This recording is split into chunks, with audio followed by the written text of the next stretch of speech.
Princess Leonor's crown in crisis. She moves through the grand halls of the palace with the measured weight of centuries behind her. The sunlight falls across tapestries that have witnessed kings and regents, each thread a record of duty. Continuity is not abstract here, it is embodied in visible presence, in the careful cadence of footsteps on marble, in the alignment of ritual and expectation. Every gesture, every glance, carries the latent authority of a crown not yet worn. Her education is precise, rigorous, designed to forge the intellect before it confronts the stage of governance. History presses on her, from the court of Felipe VI to the echoes of Isabel II. National identity is woven into these rituals. Each ceremony, each public appearance, serves as a living thread of continuity. She is 15 now, and the gaze of Europe is quiet but attentive. Scholars in Berlin note her composure. Analysts in London consider her preparation. Even across the Atlantic, in Washington and Ottawa, observers measure stability in the Spanish monarchy against the broader architecture of constitutional power. In Canberra, whispers of ceremonial fidelity mingle with concerns about succession. Continuity is global, its perception is critical as its practice. Yet the facade of stability is never complete. There are questions unspoken, tensions held in reserve. What will the demands of the crown extract from a life still forming? What personal ambitions must yield to the architecture of state? Here, the palace does not answer, it observes. The first whispers of public scrutiny gather like a storm. Officials debate access, protocol, and precedent. Decisions are slow, deliberated, yet decisive, because the system endures only when measured restraint is maintained. Each choice made on her behalf signals priorities far beyond adolescence. The weight is cumulative. Even in small moments, her presence is a statement. A wave to a crowd, a nod at a conference, a silent acknowledgement in the press gallery, these are not mere gestures. They are calibrations of authority. A diplomat in Berlin notes a subtle shift in posture, a commentator in London infers temperament and judgment. These are the signals of continuity, interpreted globally. The deeper mystery remains. How does one prepare a young monarch for inevitability without allowing the inevitability to consume youth? Certain corridors whisper of compromise, of obligations that may conflict with private inclination. Some aspects of policy, ceremonial or constitutional, are deliberately withheld, their reasoning preserved in archives and minds rather than in public explanation. There is power in silence, and even more in restraint. Institutions strain quietly. At home, a parliament deliberates ceremonial statutes. Abroad, ambassadors report on stability.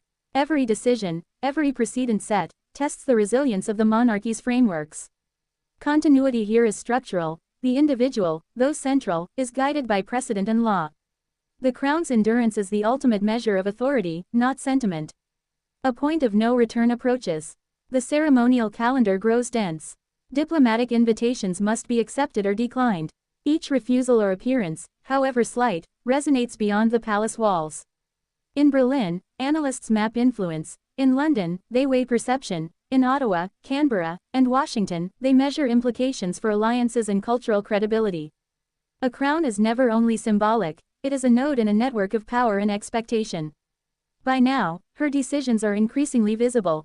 Small choices reveal temperament, larger ones reveal capacity. Behind the scenes, advisors temper guidance with caution. The institution watches closely. No misstep can be irreversible, yet every step is laden with consequence. History has not offered a rehearsal for what is coming, only precedent to illuminate potential outcomes. Global eyes remain attentive but restrained. Germany's cultural institutions note the continuity of ritual. The United Kingdom compares protocols, seeking stability in contrast. Across the Atlantic, in the United States and Canada, scholars analyze succession planning as a measure of institutional resilience. Australia interprets each public signal as confirmation of constitutional fidelity. These perceptions, while distant, bear on credibility and legitimacy in subtle but powerful ways. Crisis is not always loud. Often, it is a measured tension, a convergence of protocol and human will.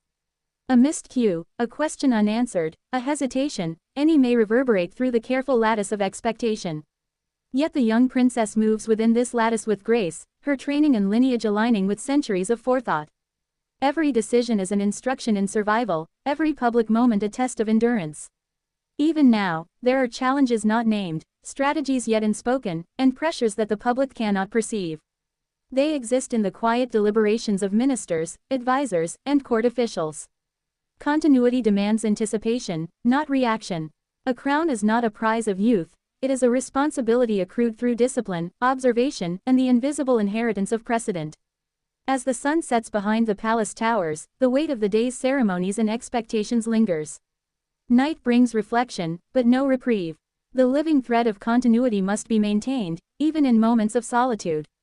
The institution survives in tension with time, in balance with duty.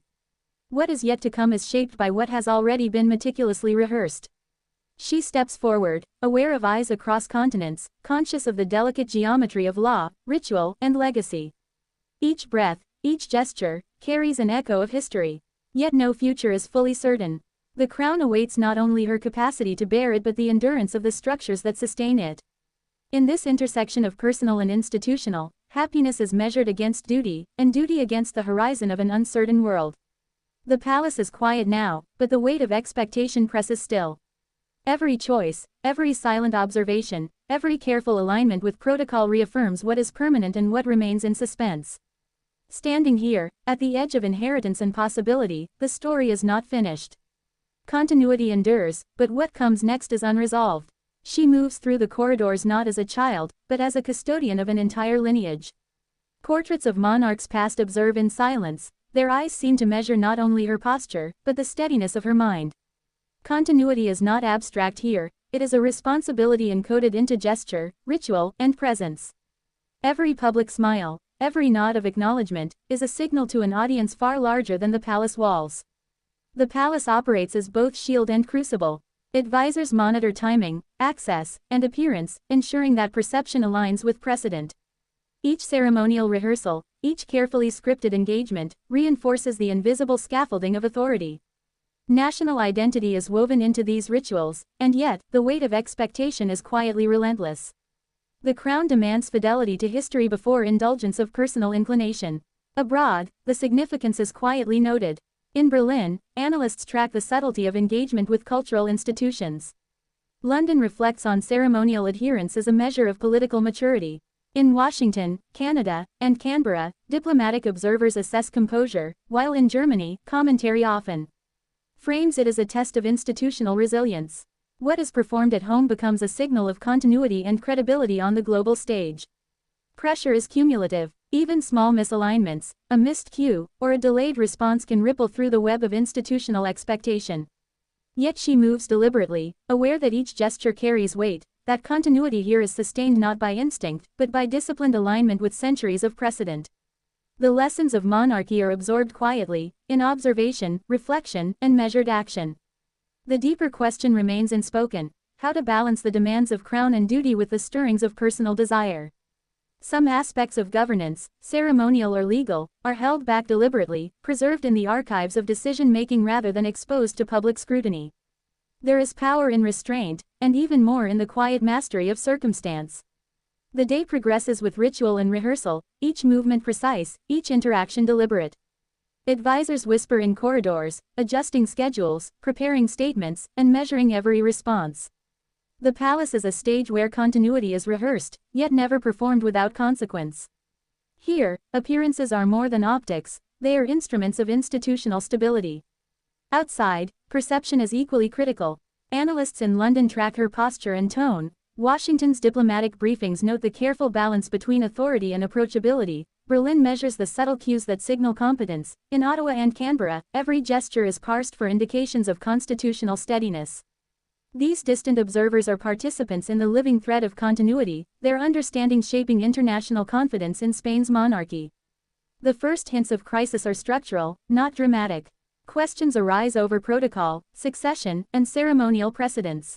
No scandal, no loud confrontation, only the quiet pressure of expectation accumulating. Choices that may seem minor, an omitted bow, a delayed address, a question unanswered, have ramifications far beyond the immediate moment. Continuity is fragile precisely because it is invisible. Within these walls, she is taught to anticipate, to act without hesitation, to embody centuries of law, ritual, and tradition. Personal inclination is subordinated to institutional design. Each lesson reinforces the principle that survival of the monarchy is the ultimate prize. Happiness, private ambition, even youthful impulse, are secondary to the architecture of authority. Yet, Questions remain unanswered. Certain decisions are deferred, deliberately obscured, held in reserve until clarity emerges from careful deliberation. This uncertainty is itself a test, the capacity to maintain composure under conditions that are never fully disclosed. The crown's demands are measured, cumulative, relentless. The midpoint arrives quietly, without fanfare, yet its weight is unmistakable. Advisors convene, deliberating on succession contingencies, ceremonial reforms, and the subtleties of public expectation. Each recommendation carries the gravity of precedent, each choice, the potential to reshape perception, both at home and abroad. Continuity here is maintained not through spectacle, but through measured decision, calibrated restraint, and unbroken attention to law and tradition. The palace watches and waits. Outside, analysts in London consider how ceremonial adherence reflects political maturity. In Berlin, the observation is of structural resilience. In Washington, of constitutional fidelity. Ottawa and Canberra quietly measure confidence in long-standing institutions. Every gesture, every nod, every controlled expression is read as a signal of stability, preparedness, and capacity. The young princess, at the center of it all, absorbs these cues with disciplined attention. Yet tension grows beneath the surface. Some obligations clash with personal inclination. Certain duties demand visibility, while others require absence. The crown is not a single entity but a network of responsibilities, legal, symbolic, and cultural, each exerting silent pressure. Every choice is measured against centuries of expectation, every misstep a potential fissure in the careful lattice of continuity. By now, the stakes are unmistakable. The calendar grows dense with engagements that test both endurance and composure.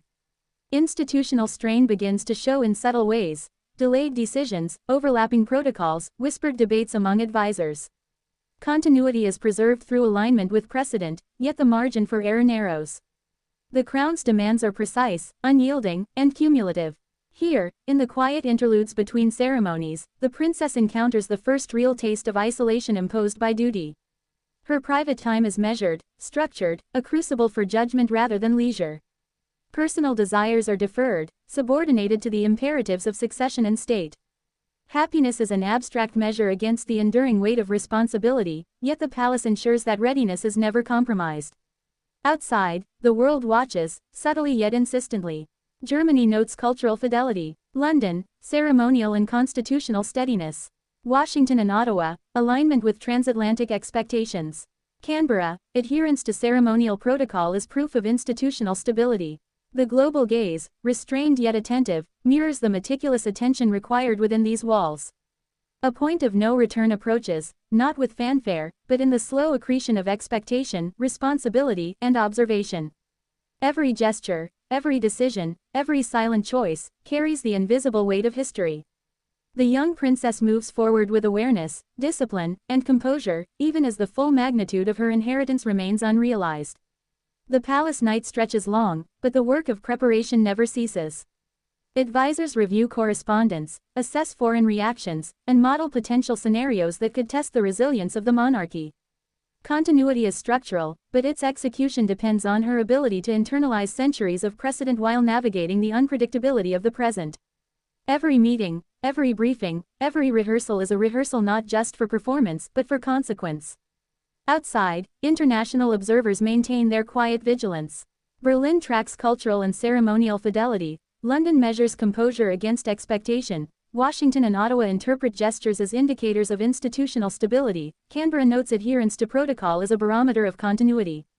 The crown's reach extends beyond borders, its credibility a reflection of both tradition and perception. Tension escalates subtly. The demands of duty begin to intersect with personal inclination, revealing the friction between individual identity and institutional expectation. Decisions once abstract are now immediate, public, and consequential. The living thread of continuity is tested not in spectacle, but in the meticulous navigation of protocol, expectation, and scrutiny. Even small deviations are significant. A pause too long, a gesture misaligned, a word chosen without counsel, each carries amplified weight. Observers may never see the pressure behind the smile, the deliberation behind the bow, but they feel its consequences through interpretation and inference. Continuity relies on mastery of both visibility and discretion. At the heart of this unfolding moment lies a deeper mystery. Certain questions remain deliberately unanswered, unresolved by design, preserved in the deliberations of ministers and advisors. The palace, in its quiet authority, teaches lessons in patience, observation, and restraint. Every decision, visible or invisible, reinforces the central principle: the survival of the institution outweighs any individual desire.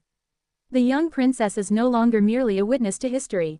She is an active participant, her choices, posture, and conduct signaling readiness, fidelity, and endurance.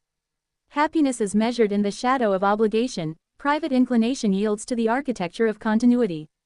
Every public appearance, every ceremonial rehearsal, every carefully measured word is an instrument of institutional stability. The palace corridors are quiet now, but the weight of expectation remains palpable. Every tapestry, every portrait, every ceremonial object stands as a testament to the persistence of precedent. Continuity endures in these walls, but it is neither passive nor guaranteed. It is maintained through vigilance, discipline, and the careful calibration of every action. Across Europe and the Atlantic, observers continue to watch. In Berlin, Germany, scholars note fidelity to ritual. In London, the United Kingdom, analysts measure composure against precedent. In Washington and Ottawa, policy experts interpret gestures as signals of institutional credibility. In Canberra, Australia, protocol adherence is read as a measure of stability. The crown's influence radiates quietly, yet unmistakably, shaping perception far beyond its immediate sphere. The young princess stands at the edge of her inheritance, aware of the burdens it entails. Happiness, personal inclination, even the innocence of youth are measured against the imperatives of state. Every decision, every public gesture, every silent choice is an act of preparation, rehearsal, and calibration. The crown demands fidelity, endurance, and discretion. The institution requires nothing less. Even as the palace settles into the quiet of night, the story is far from complete. What lies ahead cannot be predicted with certainty. The monarchy will endure only if tradition, law, and disciplined foresight continue to guide her. Every moment forward will test the balance between duty and desire, between personal will and structural necessity. Standing here, at the intersection of history and expectation, it is clear: continuity is preserved, but the future remains unresolved, awaiting the choices that have yet to be made.